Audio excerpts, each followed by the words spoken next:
Thank you all for tuning in to God Plus Therapy Live, where we are unifying our mind, our body, and our spirit. We are going to be talking about grief. I am your host, Summer Nicole, and I do have two special guests here with me today, and I'll give them a few moments to introduce themselves. Jan, we'll start with you. Hi, my name is Jan Mitchell. I am a certified grief coach here in the Indianapolis area.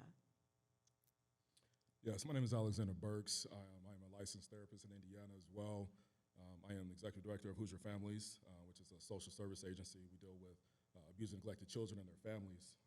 My private practice is also the Minority Mental Health Initiative, which is my private practice where I work with couples and mostly Black men. Awesome. I, again, am your host, Summer Nicole. And the reason why I wanted to have this episode is because obviously we're in the holiday season, right?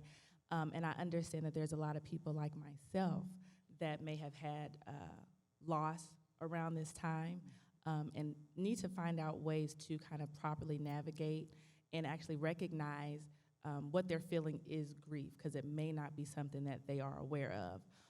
If you follow me on Facebook, I go live every Tuesday, and I'm very, very transparent about my story. And this one hits kind of home because I lost my grandmother Thanksgiving Day of 2019. So anytime the holidays come, it's hard. And so I understand that I'm not the only person that goes through that or experiences that. And so my hope is that this particular episode speaks to those individuals who may be suffering with grief and help them kind of navigate that journey. So with that being said, I'll offer the first question to you, Jan. What is the actual definition of grief? Yes. So grief is a natural response of pain and suffering after a loss. And it's not just centered around a death of the individual, even though we know it widely covers that, but it could be divorce, it could be a breakup, it could be a job loss, it could be a change in any type of life circumstances.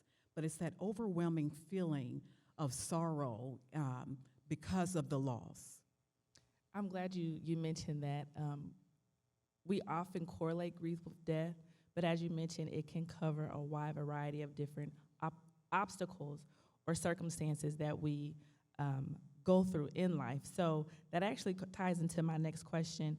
Alex, do you have any other examples of what circumstances can bring on grief? Yes, so like they mentioned, it's not just death, right? So anytime there's an unexpected loss of something, it can actually trigger that grief, all right? If you think about being homesick, that's a form of stress. But what you're doing is you're grieving, your former lifestyle, okay? It can be a loss of a friend, divorce, as Jan mentioned. There's a lot of different things, loss of health, right? Loss of identity. There's so many things that we can lose unexpectedly that can trigger that grief process. Yeah, so again, I'm super transparent. I am a recent divorcee, right? I didn't think it was something that I would grieve because it's something that I personally wanted, but it really struck me as difficult, even though, again, it was something that I desired. And so I had to recognize that, and my therapist is actually here. And so she kind of helped me navigate through that because it came on as different emotions. I wasn't sad, I was stressed out, right? I lost 40 pounds in a matter of months. And so that was my body's physical reaction to what was happening to me emotionally. And I don't think I would have recognized that had it not been for people like you that specialize in that and that can help people walk and navigate through that. So beyond sadness, what are some common emotions, Alex, that we can experience through the grieving process? So there's, a lot of different theories when it comes to grief, right? I think one of the most important things to understand is that grief is going to look different for absolutely everybody, okay? So whereas someone might feel sad, when experiencing a death, somebody else might experience relief, which is an emotion that can still come during that grief process, all right? So there might be shock, there might be denial, there might be, anger, there might be guilt. Guilt is huge, right? So there's a ton of different emotions that everyone can have. I think what's most important is understanding there's a difference between emotions and symptoms, right? So emotions are natural. That's something that we're all going to have. It's something we've experienced the very moment we've been born. We started crying, right? Emotions, all right? That's okay. When you have symptoms that are starting to impact your daily life, that's, when you need to, seek help. Jan, would you like to add to that? I thought that was very powerful. And when you talked about the grief and then even relief, guilt, and then the relief, just kind of being transparent as well. My husband passed away in 2017. And instead of feeling that shock, I felt relief. And it wasn't so much relief because I was happy to see him gone, obviously, but it was because I had been his caregiver for those 5.5 months. So that was another form of grief of caregiving.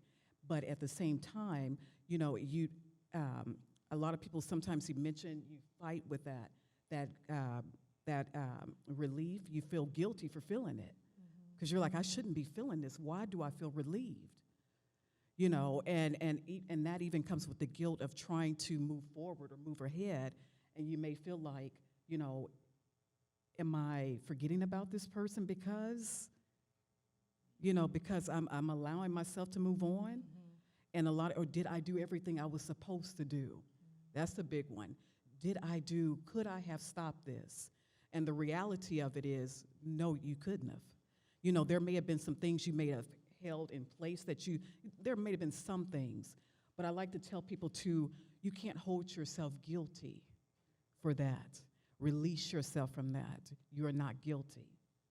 Not guilty, I like that.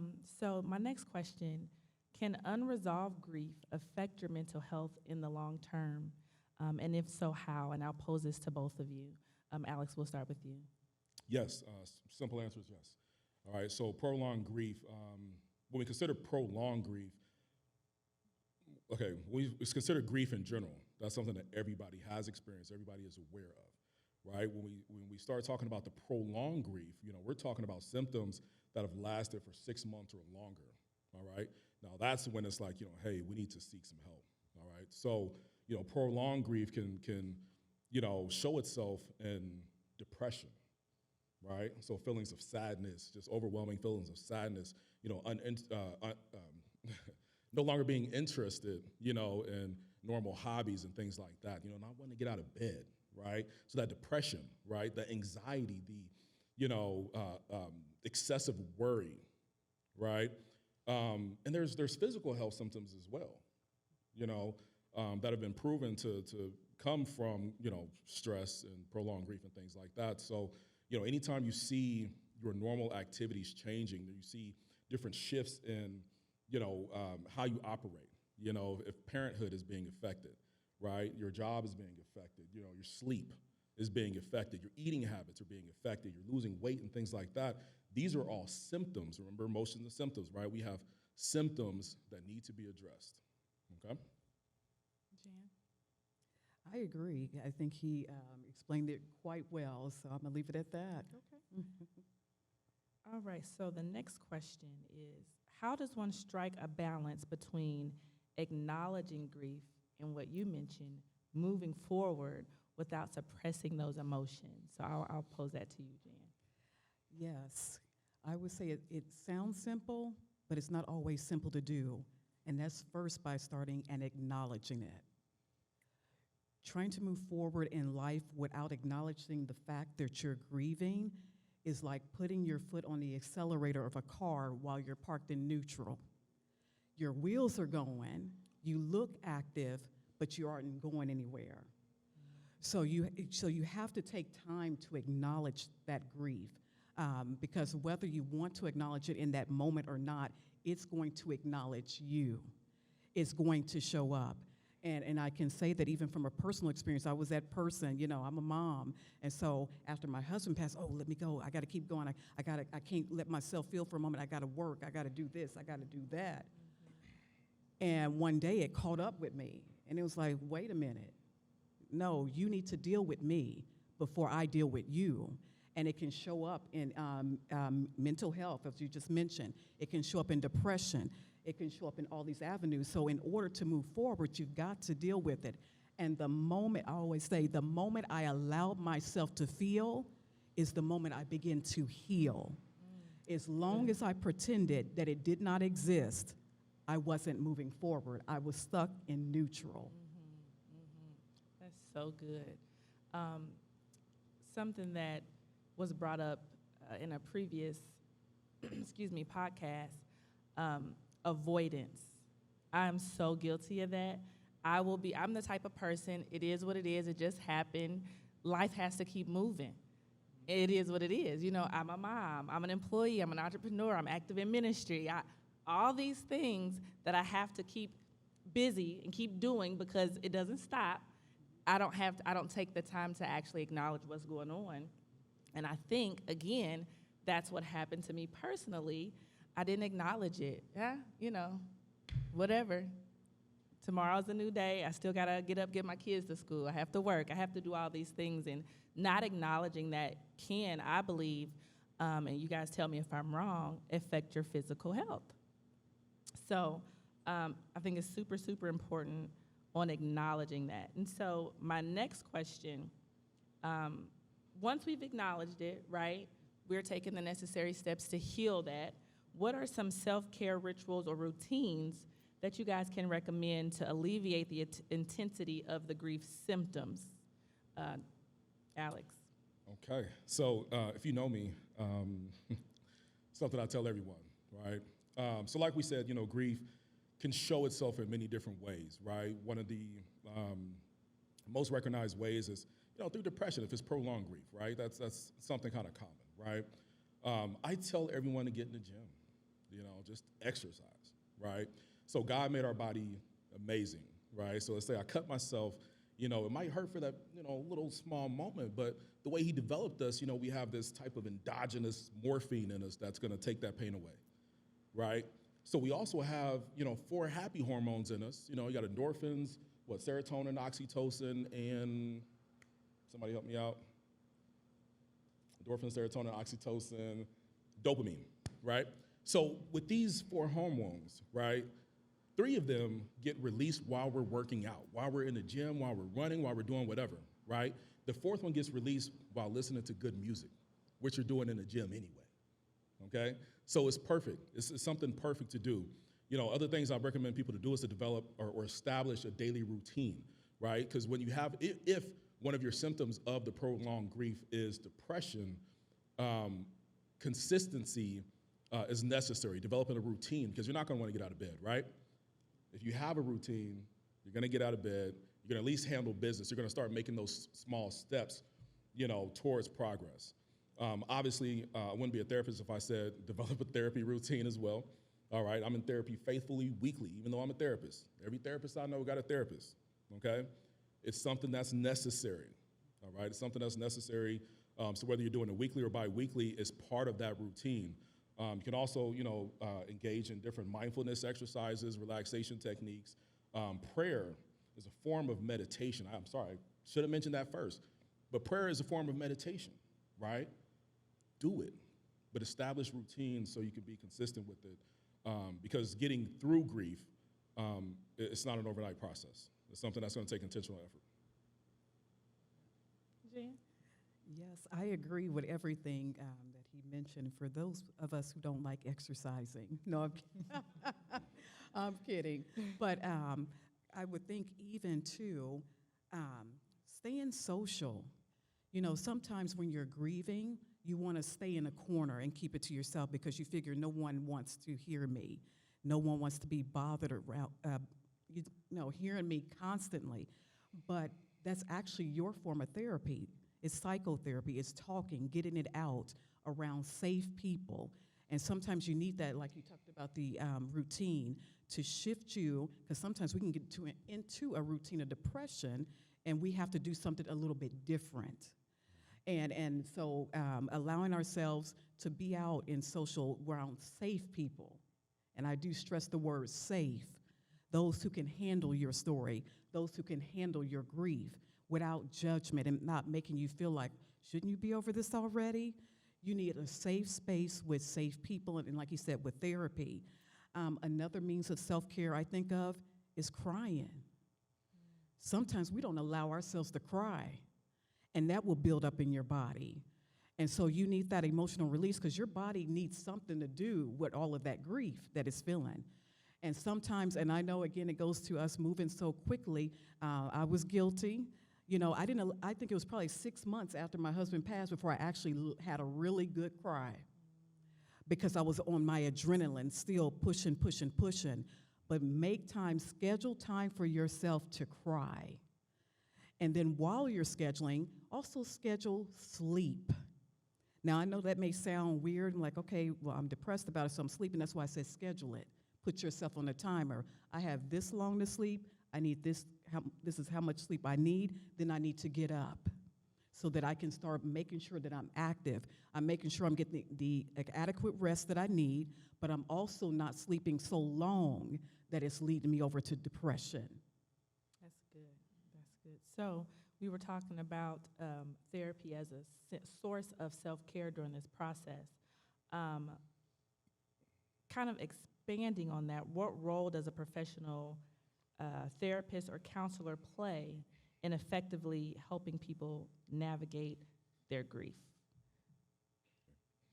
So, as a licensed therapist, what I will say is that we are trained, a lot of school, right? A lot of school, we were trained on human behavior, mental health, interventions, evidence-based practices, right? And we're aware of the modalities to kind of make those things or allow our clients to have the highest outcomes, right? We're talking thousands of hours of, supervision, you know what I mean? Multiple exams that we have to take, right? Plus that experience. So we have the know-how to help during those moments. There's something called comorbidity that happens, especially with grief, right? So you're grieving, right? And a comorbidity just means that there's something else present, okay?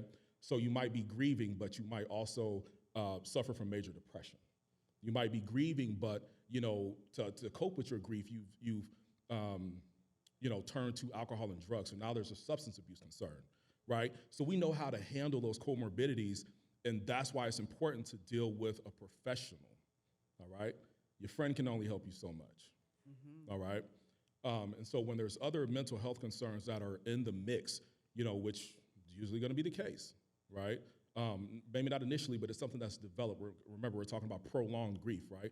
It's something that usually kind of develops, whether it's that anxiety, depression, et cetera. You need somebody that's trained and has the know-how to help you. Jan, would you like to add to that?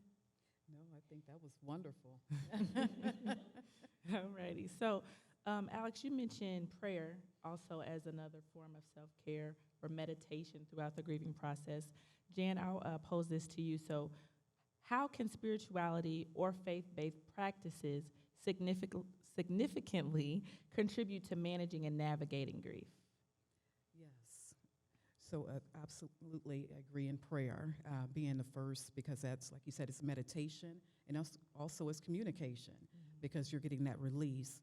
But again, it goes back to that social setting too, having people like-minded people, and I'm careful with that, and because I think that's something that we don't have enough of in the church, are support groups for those who are grieving.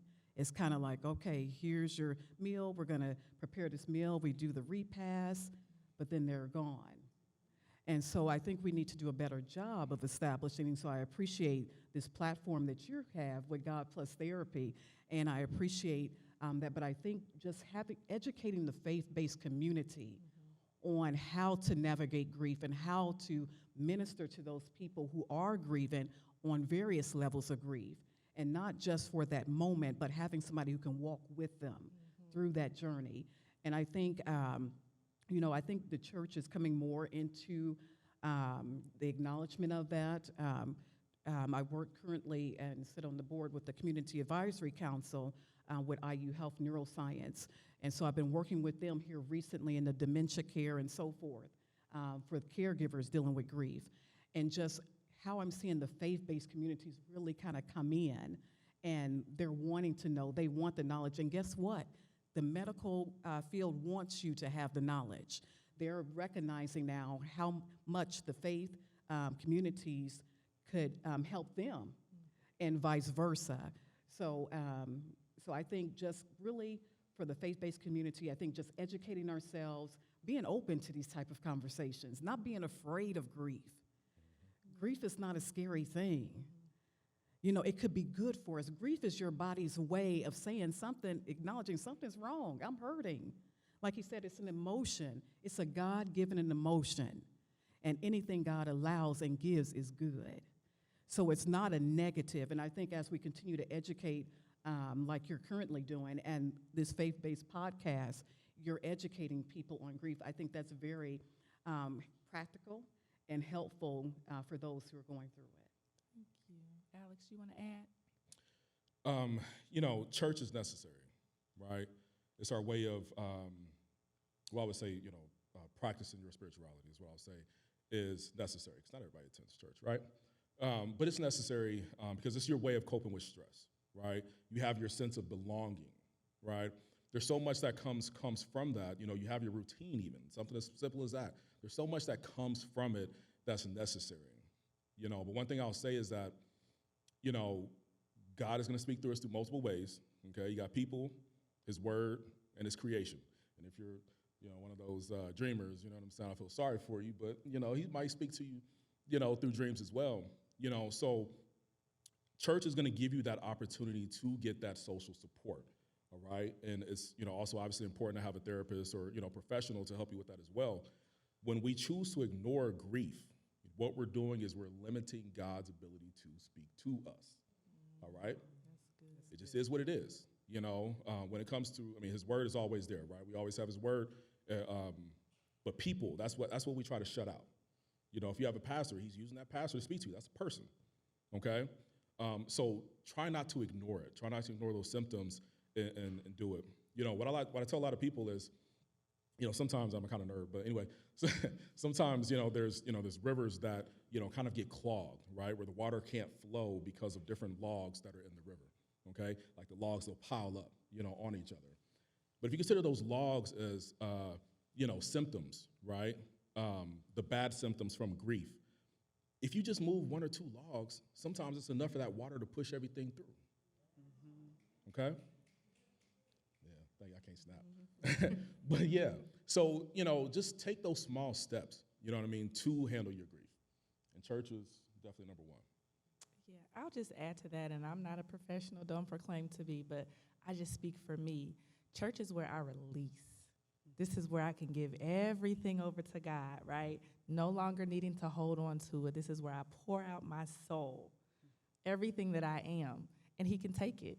And then I'm not burdened with it anymore. So I believe attending church, having a true relationship with God is going to be the foundation of every and anything that I talk about on this podcast, because without him, nothing is possible, right? We can't even overcome grief without him. So I'll just move on to our next question before I get cooked up. Are there any potential risks or complications in not actively managing your grief, and how can these things be addressed? And I think we've kind of touched on that a little bit, but if we can go a little bit deeper into the potential risk or complications that can happen. Jan, we'll start with you. Well, I think it goes back to what our therapist has said also. There's the complicated grief or the prolonged grief. If you don't face it, if you don't deal with it. And like he said, and I appreciated the fact that he mentioned kind of the ballpark is around 6 months or so when you start to see symptoms and so forth. Because I know something, and this may be a trigger point, but a lot of times you hear people, oh, you can't tell anyone how long to grieve, and that is true. No one has the right or power to tell you how long you should be grieving over something. But he mentioned earlier about it's intentional. You have to be purposeful in seeking out the help when you notice it's gone beyond a certain time, like he mentioned. And I didn't have my thousands of hours in clinical, but even just recognizing the fact, because I think sometimes we stay there because, how do I want to say this without being offensive? Okay. Just say it. sometimes we can adapt to grief and it becomes our crutch. Mm-hmm. That's good. And sometimes it's our excuse because there's some benefits, if we can tell the truth about it, Go ahead. that sometimes comes with grief. There's certain attention that draws when you're going through grief. And we have to be willing and responsible enough to take ownership and say, you know what? Okay, so I'm grieving. I've acknowledged it. I feel like I'm going forward. But why am I still hanging on to this? And that was even a conversation I had to have with myself because, as I mentioned, there's some benefits that come with grieving. And that kept me from moving forward into a place of healing because it felt good to have the attention. It felt good to have people care. Yeah. But one thing someone helped me out with that really kind of helped me move forward after that, they said, Jan, it's good that people are there. They said, but remember, people can't always be there for you, and you're going to have to learn to take responsibility for your grief. That helped me to forgive people when they didn't say the right things, when they left before, when I felt like they should have been there and listened. That helped me to release people in the moment. And the reason I'm talking about forgiveness is because unforgiveness can keep you in a place of grief. So then your natural tendency of grief becomes a spirit of grief. Because now you're holding things against people, whether it's the person who's deceased, the person who's moved away, because let's face it, sometimes when people pass away, we may not have had a necessarily good relationship with them, or when they walked out. And that's where that anger comes in, and there's another level of grief. But we have to be mindful that we are paying attention to us and making sure, am I really still grieving this loss, or am I holding on to this grief because of how it's serving me? And I always ask the question, how is your grief serving you? Because it can serve you one or two ways. That choice is dependent upon you. But I choose to allow my grief to serve me in a way that's going to be healthy, that's going to be beneficial to others. And yes, I went through therapy as well. I have girls. I have 3 daughters. My youngest was 16 months when my husband passed. It was necessary for me to go through therapy because I wasn't only grieving, but my children were grieving. My household was grieving. Yeah. And so we have to take time and acknowledge, the fact that, we have to deal with the grief head on, allow therapists to come in, and I absolutely agree, God plus therapy equals life. Oh, that's good. I'm going to steal that and put that on the shirt. Go for it. Is all yours. God plus therapy equals life. That's so good. And I love it because you mentioned, that was so powerful. I mean, everything you said, I'm just gleaning from him. I'm like, yes. But a lot of times we think, oh, God, if he had a physician with him, come on. Why do we think he does not care enough to allow us to go and see a therapist? That's good. So I'm going to stop there because I feel kind of. Go ahead. Alex, do you have anything you want to add? Okay, so apparently we're playing good cop, bad cop on this question, right? It was so positive. Everything she says is absolutely true. I don't say this to scare anybody, but I think one of the realities is not dealing with grief will lead to early death. True. Okay, we're not just talking about spiritual death, but physical. You know what I'm saying? Right? So you can imagine the grief process, prolonged grief, you have lifestyle changes, right?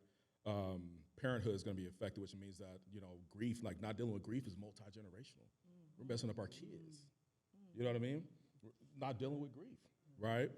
You have, you're not sleeping, you're stressed out. There's anxiety and other mental health issues that come, and then physical health issues as well. You're stressed out. You might develop heart palpitations and, high blood pressure and everything else, you know what I mean? So it does lead to early death if it's not handled appropriately.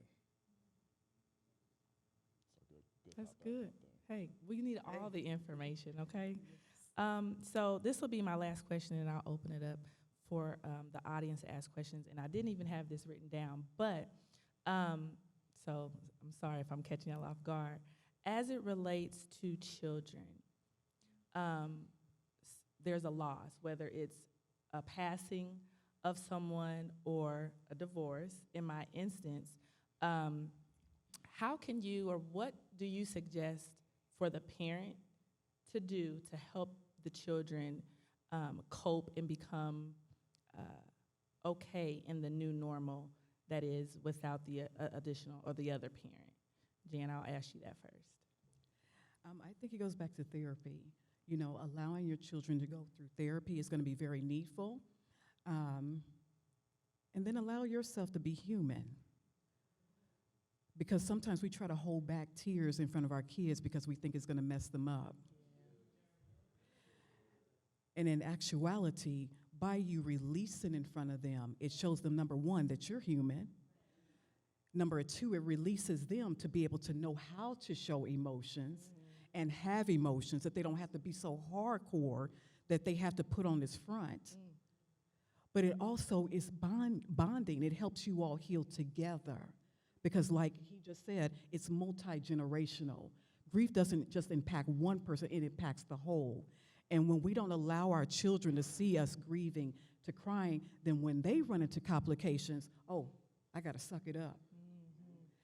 Then you begin to develop the mental health challenges.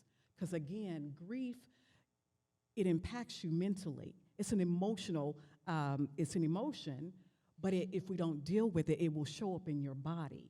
It shows up mentally first. Then it begins to trickle to the rest of your body. And by allowing your children to see you cry, to see you be human, that allows them and gives them permission to be human. You got something to add to that? Yeah, absolutely. I think she did a great job, and the thing that I got from that is just by leading by example, right? It's very difficult to help heal a child if you're not healed yourself, And I usually use that heal word, very loosely, loosely. But if you haven't put the work in for yourself, it's going to be very difficult for you to help your children. A recommendation I have is to respect the individuality of your children, right? Understanding that grief, we all deal with grief differently, okay? So the way you deal with grief, the way you've dealt with, let's say you have a loved one that passed away and there's children involved, right? The way you're dealing with it is going to look completely different than the children. So you have to speak to your children. You have to understand, the emotions that they're feeling, like get that out of them.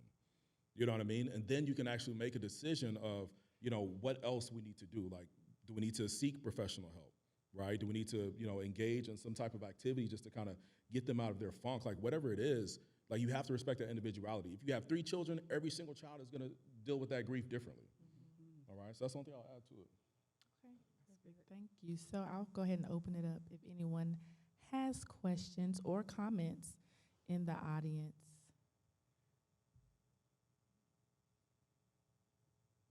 Okay, so we're going to go ahead and wrap it up. Thank you both for joining me on this podcast, and thank you all for joining me in the audience, and hopefully some of the information shared resonated with you in some form or fashion. So thank you all again.